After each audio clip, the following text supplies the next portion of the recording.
Dans cette vidéo, on va voir une nouvelle façon d'aller lire les données dans la base de données ou dans une table spécifique pour le module visible. Donc, je vais ajouter une nouvelle table que je vais agrandir un petit peu. Et ensuite, sur cette table-là, je vais aller chercher le binding de données, donc qui est data ici. Plutôt que d'utiliser les name queries comme on le fait, on va aller dans DB Browse. Donc, on n'aura pas besoin de coder ou de préparer déjà une requête. Donc, moi, ce que j'ai besoin, c'est d'aller dans les démos et puis je vais aller dans les recettes. Et ici, je vais pouvoir le sélectionner. Donc, je vois que toutes mes données sont là. Je peux pouvoir sélectionner une valeur, mais je peux seulement sélectionner une rangée à la fois. Si je veux pouvoir sélectionner plusieurs rangées, je vais devoir aller sur le ID et cliquer sur la petite clé qui est ici pour désactiver cette fonction-là. Ensuite, si par exemple, je veux placer l'ordre au lieu que ce soit par le ID, je voudrais que ce soit en ordre croissant de température de pasteurisation. Donc, je vais aller chercher la température de pasteurisation et puis je vais pouvoir cliquer ici et on voit qu'on peut changer pour sort descending, ascending ou aucun. Moi, je vais choisir sort ascending sur la température de pasteurisation et puis je vais faire OK. Et là, on voit ici qu'il affiche les températures de pasteurisation en ordre croissant. Par contre, j'ai juste la température de pasteurisation. Moi, je veux tout afficher. Donc ici, je vais revenir et je vais sélectionner toutes les colonnes. Puis je vais faire OK. Et maintenant, il affiche tout, mais en ordre croissant de température de pasteurisation. Autre chose qu'on pourrait faire aussi, ça serait de filtrer par exemple par nom de client, par nom de recette ou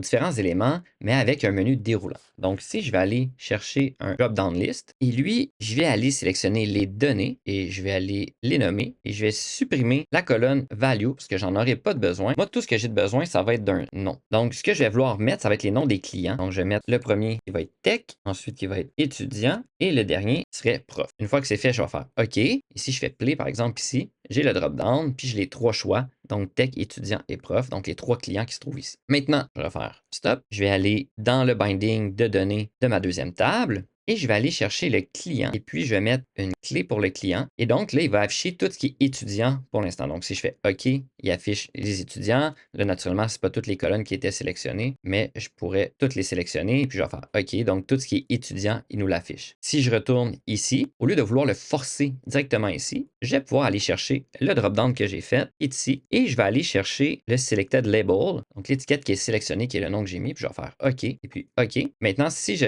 fais play et que je sélectionne tech, il affiche les tech, étudiants, il affiche les étudiants, et si je clique sur prof, il affiche ce qui est pour les profs. Donc, c'est une nouvelle façon d'afficher nos éléments et puis de pouvoir les filtrer selon les différentes catégories.